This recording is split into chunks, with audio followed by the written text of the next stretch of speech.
Assalamualaikum warahmatullahi wabarakatuh.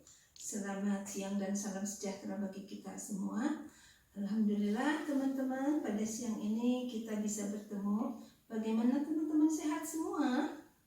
Alhamdulillah sehat teman-teman. Sekarang kita di masa pandemi, kita harus selalu menjaga kesehatan kita dengan tiga apa, Bu?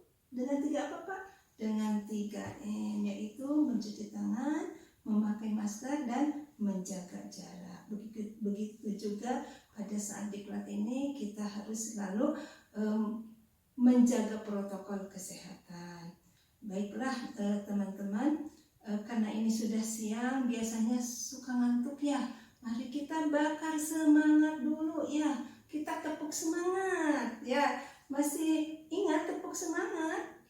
Alhamdulillah masih ingat. Ayo kita tepuk semangat dulu bareng-bareng, sudah bisa kan? Ya, 1, 2, 3, tepuk semangat. Semangat.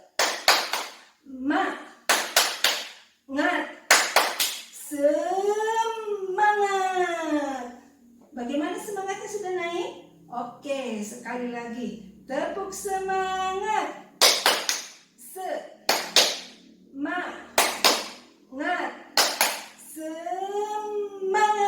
Oke teman-teman, kita sudah tepuk semangat.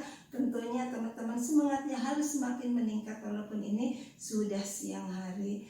Baiklah teman-teman, di siang ini saya akan menyampaikan materi tentang integritas ya. Nah teman-teman, sudah ada yang tahu apa itu integritas? Ada yang tahu, ada yang masih bingung. Oke, tidak masalah, nanti akan saya bahas apa itu integritas. Tapi sebelum kita membahas integritas, Ibu akan menyampaikan dulu tujuan pembelajaran. Nah, di sini ada 2 hal. Pertama tentang kompetensi dasar. Apa sih kompetensi dasarnya? Yaitu setelah mengikuti pembelajaran, diharapkan teman-teman dapat mempraktekkan integritas dalam melaksanakan tugas SLRT. Dan yang kedua adalah indikator keberhasilan. Nah, setelah mengikuti pembelajaran ini, diharapkan teman-teman dapat A. Mengidentifikasi cara meningkatkan integritas, B. Mensimulasikan nilai dan etika dalam penyelenggaraan Puskesos SLRT, dan C. Mempraktekkan motivasi dalam penyelenggaraan SLRT, dan D. Mempraktekkan peduli terhadap kesejahteraan psikologis penyelenggara SLRT. Itu ada 4 hal ya. Nah, kita sekarang bahas dulu pokok bahasanya. Ada 4 hal pula pokok bahasanya. Pertama, konsep integritas. Yang kedua, nilai dan etika dalam penyelenggaraan SLRT. Dan yang ketiga, penyelenggaraan motivasi dalam penyelenggaraan SLRT. Dan yang keempat, peduli kesejahteraan psikologis petugas SLRT. Baiklah teman-teman ya, karena ini waktunya terbatas, Ibu cepat saja ya. Oke, kita bahas dulu konsep integritas ya. Apa sih konsep integritas? Tadi Ibu sudah nanya dan sudah ada yang menjawab. Nah, kita sekarang kupas apa sih itu konsep integritas. Nah, integritas itu bisa didefinisikan sebagai kondisi ketika seseorang melakukan hal yang tepat atau hal yang benar, bahkan ketika tidak ada orang yang melihat. Jadi seseorang itu akan selalu melakukan hal dengan tepat, ya, akan selalu melakukan hal dengan benar walaupun tidak ada orang yang melihat. Nah, integritas itu memiliki sikap, perilaku, dan tindakan yang konsisten serta selaras dengan tanggung jawabnya terhadap SLRT. Itulah teman-teman pengertian daripada integritas. Dan untuk selanjutnya kita kupas lebih dalam apa sih integritas ya. Nah, kita bahas tentang karakteristik penyelenggaraan integritas. Ada 5 hal. Yang pertama adalah mematuhi nilai. Dengan cara apa? Yaitu menerapkan nilai dan norma yang berlaku di SLRT. Karena tentunya SLRT itu punya nilai dan norma tersendiri. Dan sebagai SDM SLRT selalu menerapkannya. Yang kedua, proaktif. tidak korupsi walaupun ada kesempatan untuk korupsi. Dan kedua, tidak melakukan tindakan yang tercela. Karena kalau melakukan tindakan yang tercelanya itu selain SDM-nya juga lembaga SLRT-nya. Dan yang ketiga, menjaga kerahasiaan. Apa yang harus dijaga? Pertama, informasi yang menyangkut jabatan, rahasia negara, program, dan penerima manfaat. Itu menyangkut data-data. Data-data itu tidak bisa kita sampaikan, kita bocorkan sembarangan, karena itu harus kita jaga. Kita bisa menyampaikan kepada orang atau kepada lembaga yang sama-sama sedang menangani keluhan dan pengaduan di SLRT ini. Dan yang keempat adalah bertanggung jawab. Bertanggung jawab mengatasi kendala dan bertanggung jawab memelihara barang milik negara yang ada di SLRT ini, termasuk Android, termasuk aplikasi web, termasuk tentang dashboard yang beraplikasi web ini. Nah, yang kelima adalah jujur dan mampu menjaga setiap perkataan dan perbuatan. Jadi harus jujur, perkataan dan perbuatannya harus dikendalikan, harus ditopang oleh norma dan nilai yang berlaku di SLRT. Oke, masih semangat? Tetap semangat ya. Kita lanjut. Nah, teman-teman, yang akan kita bahas sekarang adalah meningkatkan integritas petugas puskesmas SLRT. Ada 3 hal. Pertama, bagaimana cara meningkatkannya, yaitu bekerja karena dorongan atau keyakinan ibadah. Jadi dalam bekerja itu harus selalu merasa diawasi oleh Allah Subhanahu wa Ta'ala. Yang kedua, kesadaran diri akan profesi penyelenggaraan puskesmas SLRT dalam mewujudkan masyarakat sejahtera.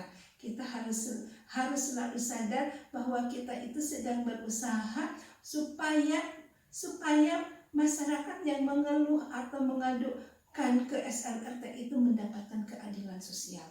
Dan yang ketiga, harus selalu berpikiran positif. Tentunya di dalam bekerja di SLRT ini menemukan kendala-kendala, menemukan masalah-masalah. Tapi sebagai SDM SLRT harus selalu berpikiran positif. Oke, kita lanjut, masih semangat? Untuk apa berada di sini, teman-teman? Tahu jawabannya? Bersenang-senang. Kita coba ya. Untuk apa berada di sini? Jawabannya bersenang-senang. Sip, teman-teman. Oke, kita lanjut tentang nilai dan etika penyelenggara puskesmas SLRT. Kita bahas apa yang disebut nilai. Nilai ini dapat didefinisikan sebagai suatu hal yang dianggap baik atau buruk bagi kehidupan. Dan apa itu etika? Etika adalah ilmu tentang apa yang baik dan tidak baik sesuai dengan ukuran moral, akhlak, dan kewajiban. Hampir mirip Betty ya teman-teman, itu beda tipis. Oke, yang selanjutnya kita kupas etika lebih dalam, yaitu etika di dalam pelayanan SLRT. Ada 3 etika. Yang pertama, etika dengan PPKS ya. Etika dengan PPKS itu bagaimana? Ya, pertama harus apa? Harus menerima apa adanya, harus ramah, harus menjaga kerahasiaan, harus menghargai, harus empati ya, dan lain-lain masih banyak. Yang kedua, ada etika dengan teman sejawat. Bagaimana? Harus menghargai ya, harus menghargai perbedaan pendapat, ya harus berhubungan secara profesional ya, dan harus selalu berusaha menciptakan lingkungan yang kondusif ya. Terus yang ketiga adalah etika dengan mitra kerja. Dengan mitra kerja bagaimana? Ya kita harus menunjukkan bahwa kita itu adalah bertanggung jawab dan menghormati dan menghargai mitra kerja kita. Oke teman-teman, kita lanjut ke motivasi ya. Motivasi kita yang akan bahas motivasi menurut Maslow. Ada 5 tahapan motivasi. Ya, Maslow itu menjelaskan untuk motivasi itu berdasarkan 5 tingkatan kebutuhan manusia. Kebutuhan yang pertama yaitu kebutuhan fisiologis, kebutuhan sandang, pangan, dan papan. Apabila kebutuhan itu terpenuhi, maka akan termotivasi untuk meningkat ke kebutuhan yang lain, yaitu untuk mencapai rasa aman. Apabila rasa aman setelah terpenuhi, maka muncul motivasi lagi untuk mencapai ke kebutuhan yang ketiga, yaitu kasih sayang. Nah, apabila kasih sayang sudah terpenuhi, maka akan termotivasi untuk mencapai kebutuhan yang keempat, yaitu penghargaan, yaitu prestise. Dan apabila prestise sudah tercapai, maka akan berusaha untuk mencapai prestasi, yaitu aktualisasi diri. Itu menurut Maslow, teori kebutuhan ya. Nah, selanjutnya kita akan bahas tentang peduli kesejahteraan psikologis penyelenggara Puskesmas SLRT. Oke, di sini ada 2 hal yang akan kita bahas. Pertama tentang self-care. Apa itu self-care? Self-care itu peduli terhadap kondisi psikologis diri sendiri. Untuk apa? Untuk mencapai kesehatan baik fisik, baik psikis atau mental ya. Terus aktivitas kita di sini harus disesuaikan dengan kebutuhan sendiri. Jadi kita harus peduli terhadap fisik kita, terhadap psikis kita ya, begitu. Dan yang selanjutnya kita bahas tentang burnout. Apa itu burnout? Burnout itu adalah keadaan lelah secara fisik ya, emosional dan mental yang disebabkan oleh keterlibatan jangka panjang dalam situasi yang menekan secara terus-menerus. Jadi di sini yang namanya burnout itu bisa dikatakan sebagai akumulasi dari perasaan yang dari perasaan fisik atau psikis yang tertekan dalam waktu yang lama sehingga muncul kelelahan yang luar biasa.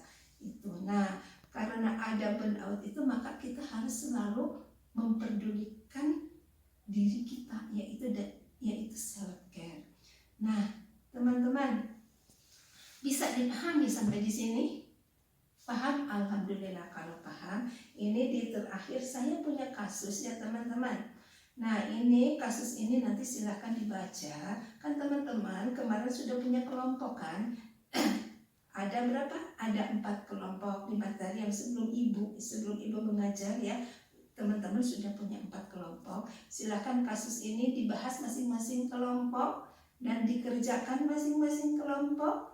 Dan besok ketemu lagi dengan materi ibu kelanjutan integritas ini. Nah, besok teman-teman untuk mempresentasikan kasus ini. Bagaimana teman-teman? Siap? Oke, pahami dulu kasusnya ya. Silakan pahami. Setelah dipahami nanti dikerjakan secara kelompok dan besok dipresentasikan.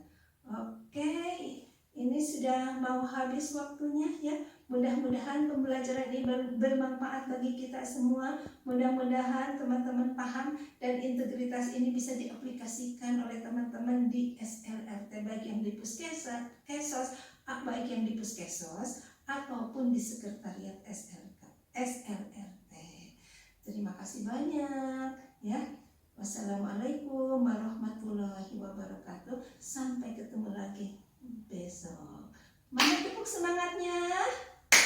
Semangat. Oke, sampai ketemu lagi besok hari. Salam sehat buat teman-teman. Selamat beristirahat.